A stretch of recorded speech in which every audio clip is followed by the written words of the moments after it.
Hello, wherever you are, and thanks so much for tuning into my channel today. My name is Nelia. Welcome, welcome. Recently, I've had multiple conversations with people about my personal journey of moving to New York by myself when I was 20.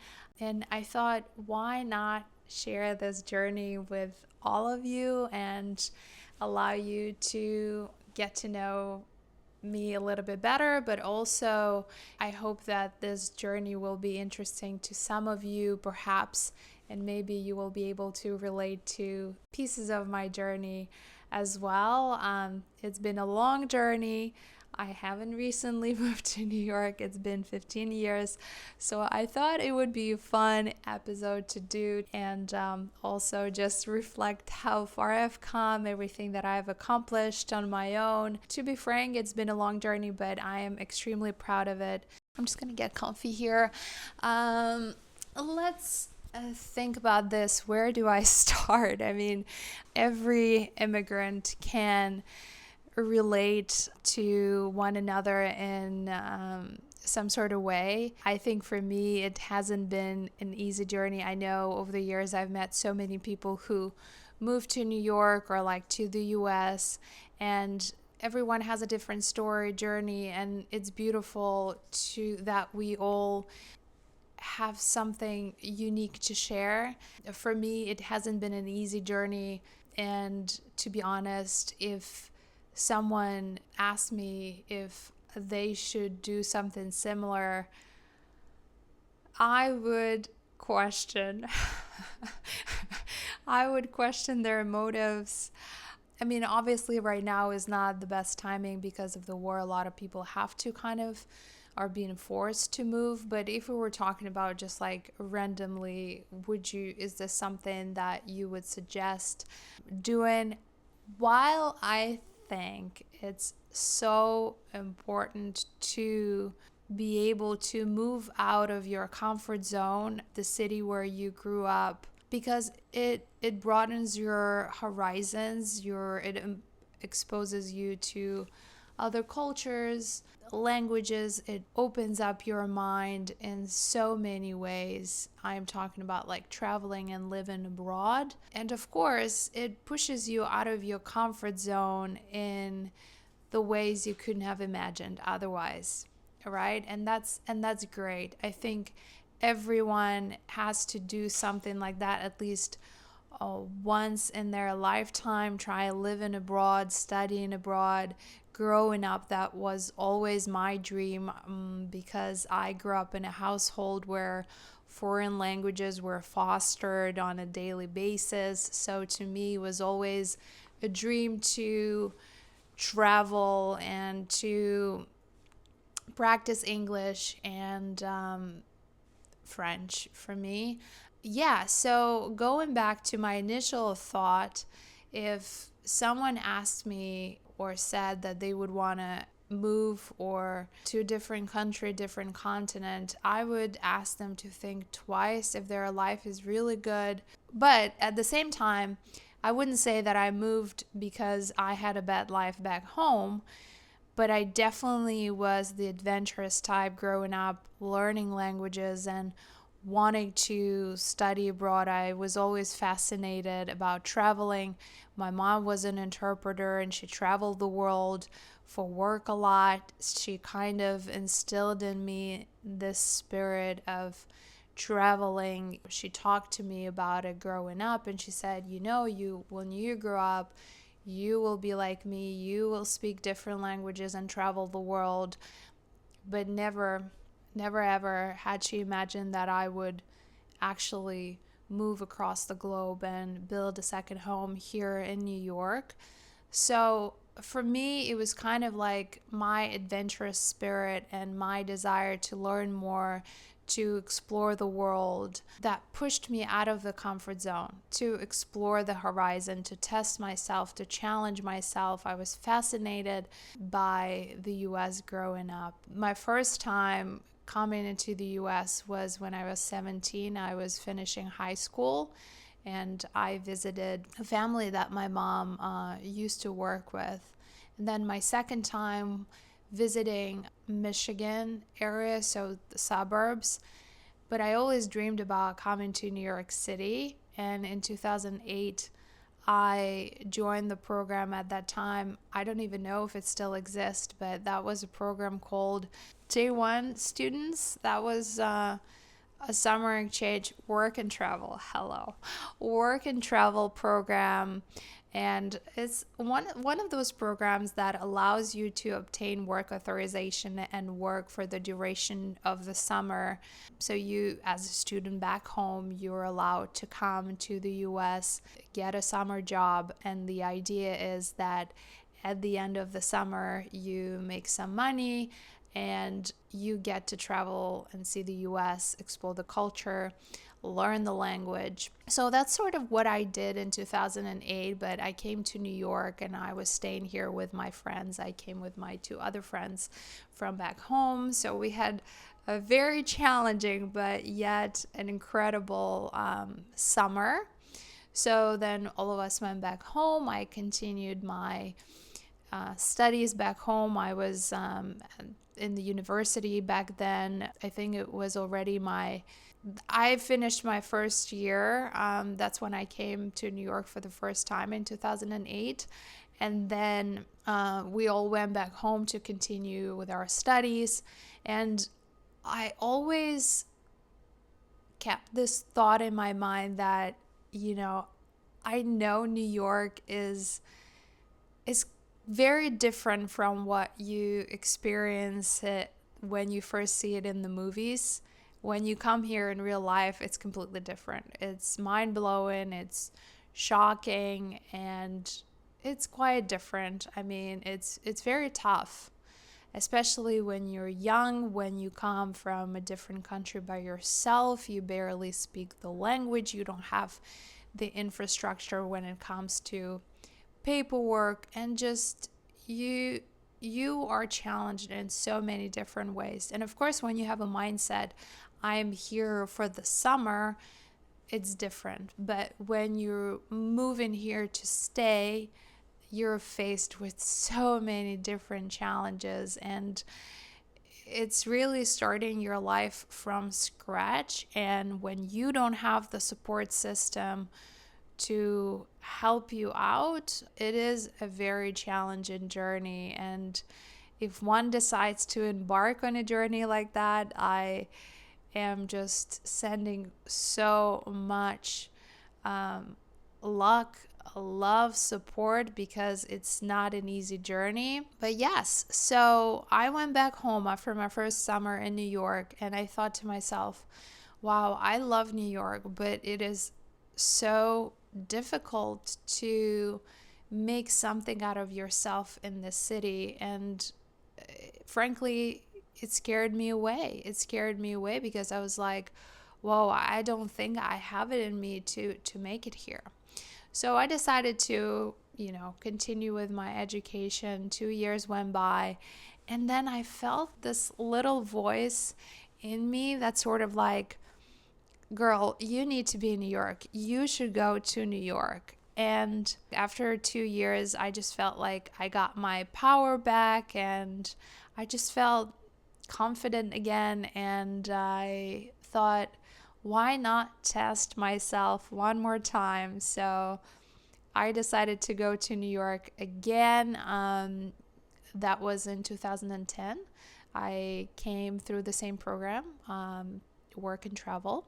So I got a summer visa to work here in New York. Pretty much as soon as I arrived, I was like, I think I'm going to try and stay this time because I'm kind of liking it. I like the freedom. There's this different vibe about New York where it just makes you feel free in so many ways. I think back home I was faced with a completely different mentality and mindset of people.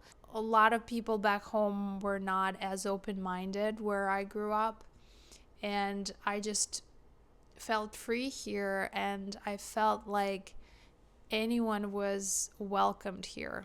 It's a paradox because it's hard to make it in the city, yet you feel like you belong.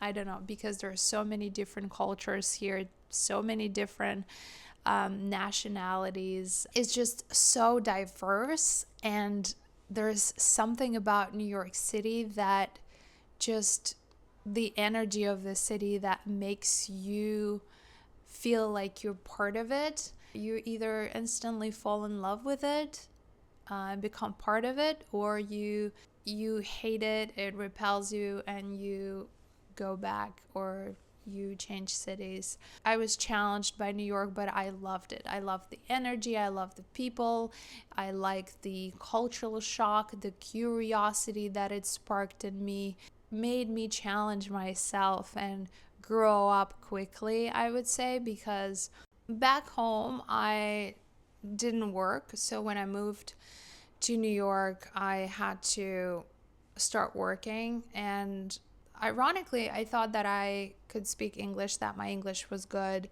But to be honest, I struggled to understand people. People struggled to understand me. The major challenge for me was vocabulary. So I was learning quickly. I had to figure out the game. I had to find a job as soon as possible. And so I started looking for a job. And then I would say within the first week, I found a job working retail store. And then I thought to myself, okay, so if I really want to stay here, I need to go to school here. I didn't grow up in a financially, I would say, stable home. My mom was a single mom, so I could not expect for her to pay for my education here in New York. And I also didn't know that there were options like going to a public school versus a private school. So a friend of mine actually explained to me how it works. So you don't actually have to go to Harvard and Columbia and pay all those crazy tuition. You can go to CUNY, you can take as many classes as you can afford, you can, work and go to school at the same time. Yes, it would take you longer to graduate, but there were options. And so under this assumption, I was like, wow, I could potentially afford this. So if I work and go to school at the same time, little did I know that if you apply even to CUNY as an international student and you require a visa, you are required to be a full-time student. So you can't just take 3 credits or like 1 class or 2 classes and do it at a slower pace. It requires you to be a full-time student. And in addition to that, as an international student, you pay double the tuition because you're considered out of state.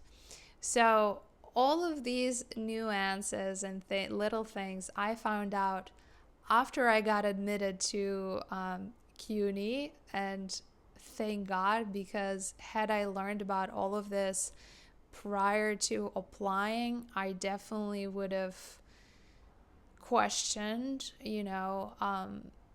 and I probably wouldn't have applied thinking something I wouldn't be able to afford.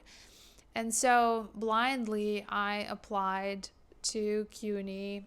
I knew I wanted to study languages, journalism. So I applied to CUNY Lehman because there was a multilingual program in journalism. So I picked English and French. There was an issue with my application or my address, so I got admitted, but I never got the admission letter.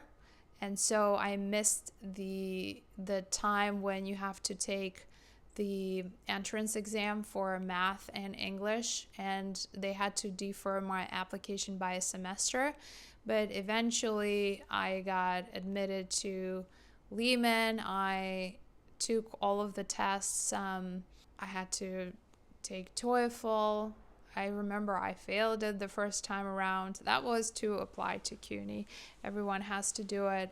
But once I got admitted to Lehman and I accepted, I had to take a remedial exam for English and math. Thankfully, I didn't have to take ESL classes because those cost the same amount of money and they don't count towards your degree. So for me, it was a big deal.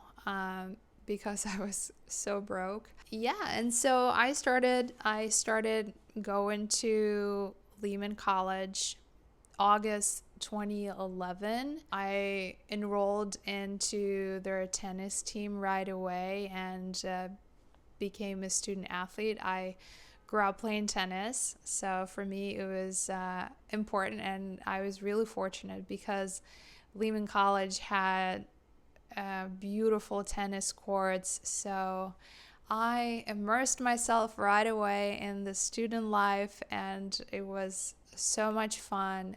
I was terrified because the college system here is completely different than back home. It's like back home, everything is predetermined, and you're just basically staying with the same people, the same class, if you will, throughout the program. And the program is predetermined for you. Here, you have to navigate your own journey, understand how the credit system works, see your advisor.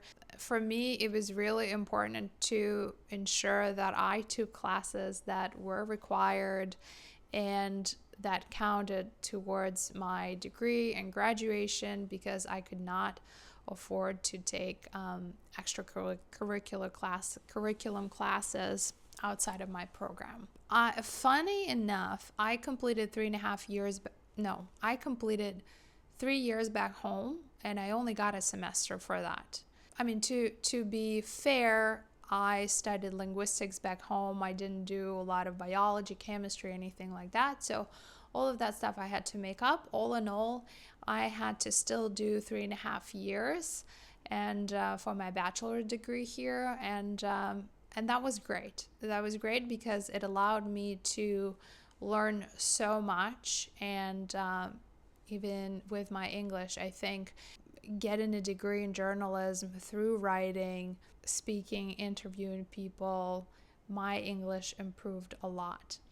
And then my first year, I managed to get a job on campus. So I worked at the study abroad office on campus, 20 hours a week, maybe a little bit less, while I was studying full time, being a student athlete. It was a great time. While still being in school, I did a bunch of internships on local TV stations near Lehman. That was like BronxNet Television, something like that. I tried out different roles in the network, from managing the floor to writing articles. It was an interesting experience, and I realized that maybe I love the idea of being a journalist, but somehow I wasn't sure if that's something that I wanted to further pursue as a career, or maybe it was a mix of things, because a lot of people at that time, they were telling me how, I should consider going into journalism because journalists don't make a lot of money. And so I started questioning myself, which I should not have, because I love journalism. Now I realize that here I am, creating content. I love interviewing people. I love writing. I love doing feature stories, not just about myself, but also I love learning about other people and their journeys. So there naturally this inclination to journalism is still in me. So, and that was also the time when digital media and digital marketing and social media communications was starting to become a thing. So naturally I got into the flow, and I got an internship at this boutique fitness studio on the Upper East Side doing communications, marketing, digital design. I was working on their website. I was capturing a lot of content for social media, email marketing. So that was so much fun. Then when I graduated, I was offered a full-time role there. And I stayed there for 4 years. That was such a roller coaster because over the 4 years, I've learned so much. I worked with so many different professionals in the industry who always came on board to work with me. I learned how to do everything and 360 marketing, how to actually build a brand from the ground up, what it requires to do. And it really, really takes a village to build a brand. And I'm extremely proud that I had a chance to be part of that. That was from 2014 to, I would say, 2018. I stayed there, and then they sold the company. That was sort of like always the goal, to sell the brand, which was really exciting. But I also realized that for me was the time for my next step in my career, and I wanted to try something new. I wanted to work for a bigger brand, maybe multiple brands, and explore sort of like agency environment. So at that time, a friend of mine, a really dear friend of mine, she told me about this agency called Creative Circle. And so we had an interview, and they found a really good position for me. I went for the interview. It was here at the Seaport in New York, and pretty much I think I had like 3 interviews.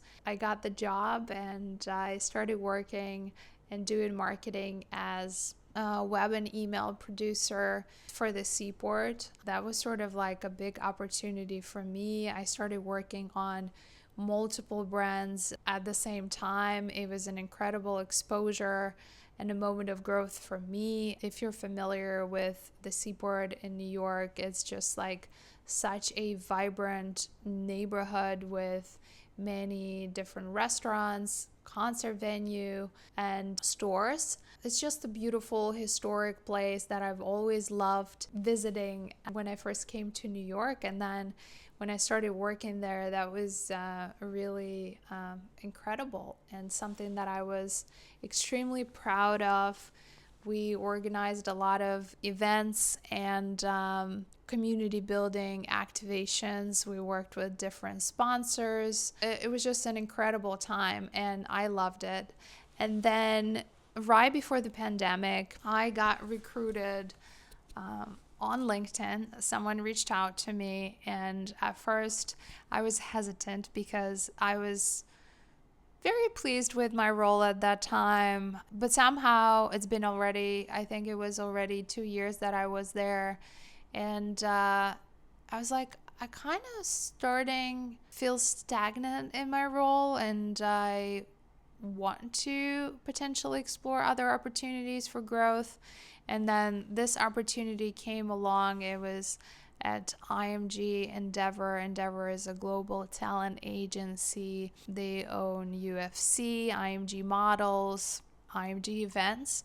So I got a job working IMG Events. I was doing lifecycle and email marketing there. So I started, and then the pandemic hit, and all of us had to work from home, and a lot of events shut down. So it was a very strange time, yet I am so grateful and lucky because I still had my job. And so that was an interesting timing. But then, things went back to normal after 2 years, and we went back to the office. So that was fun. In 2022, my former colleague from the Seaport reached out to me. She asked if I could help them out with a couple of projects, and somehow I got sucked back into it, and I said, why don't I just come back? And I got so excited because the idea of just going back to the Seaport, working with all of my friends and the people that I actually like and know, and I've always loved the Seaport, and it's just a beautiful, beautiful area, and always have a special spot in my heart.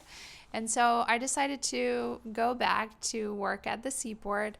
At this time, it was a different role. I was doing content marketing for the Seaport, just for the Seaport. If in 2018 I was doing web and email for not just for the Seaport, but on the national level, this time around I started doing marketing just for the neighborhood and managing their paid campaigns and website content creation.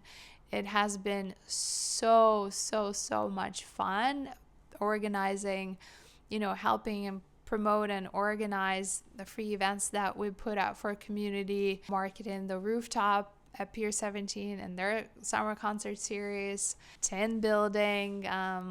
It's been incredible. Now that I think about, wow, the last, 3 years were crazy, and I loved it so much. I met so many incredible people. Every summer at the Seaport is such a beautiful season. Yeah, if you're ever in New York and you are looking for things to do, make sure to go to the Seaport and hang out there at the Tin Building at Pier 17, explore the concert series. And last year, I decided to make a change in my life. I've always been passionate about health and wellness and psychology, and something that I have been practicing outside of my marketing career throughout my lifetime. I grew up playing tennis, being athletic, so I've always been passionate about health and wellness, movement, mindfulness. And so last year I decided to get certified in health and wellness coaching. I also started an online MBA program in cognitive behavioral therapy counseling, which I'm going to finish this November. I am so excited. The last 10-15 years I've been working on other people's brands and building them from the ground up. I've always wanted to create my own personal brand, sort of like have my own baby, and that's what I decided to do last year. I launched my personal brand Treatuals, where wellness coaching and CBT counseling is part of, but it's not just coaching. It's also, to me, I've always wanted to create a safe space for women who want to return home to themselves. So it's sort of a safe space for community with different healing tools that I've created. You're welcome to check them out on my website. I'm so beyond excited where this journey is going to take me. In March, I decided to take a break from my corporate career, so I stepped back from that role at the Seaport. It was an incredibly difficult decision. I support myself. I worked so hard to be where I am today, so for me it was really scary to leave a corporate job and to explore something new and to challenge myself in the new way. It has been challenging. It's not a linear process. There's still so much of uncertainty. I don't question whether I've made the right decision. I think at that time that was the right decision for me. But now, as time has passed, it's been almost 6 months, I am also understanding that the journey that I have embarked on is going to evolve over the years. It's not something that's going to immediately, pop off in 5 months, and it's going to require a lot of nurturing and time. So now I am exploring my next steps on how I'm going to make it in New York City, but this is truly an exciting time. Now I look back on everything that I've just shared with you. It's been a very interesting journey to me, and I am extremely proud of everything I've accomplished on my own. It's nothing crazy, yet at the same time, for someone who moved to New York when they were 20 on their own and build a life for themselves, I think that is something that everyone should be proud of. Right now, as I said, I am embarking on a completely new journey, and I'm excited to see how that will unfold over the next 5 years or so. And thanks so much for watching today's video. I hope you learned something interesting for yourself through learning about my journey. Or perhaps if you had a similar journey, I would love to hear from you, honestly. Like, share your journey in the comments. Let's make it a conversation and not one-sided story. I am really curious to learn. Make sure to subscribe, and I'll see you in the next one. Bye.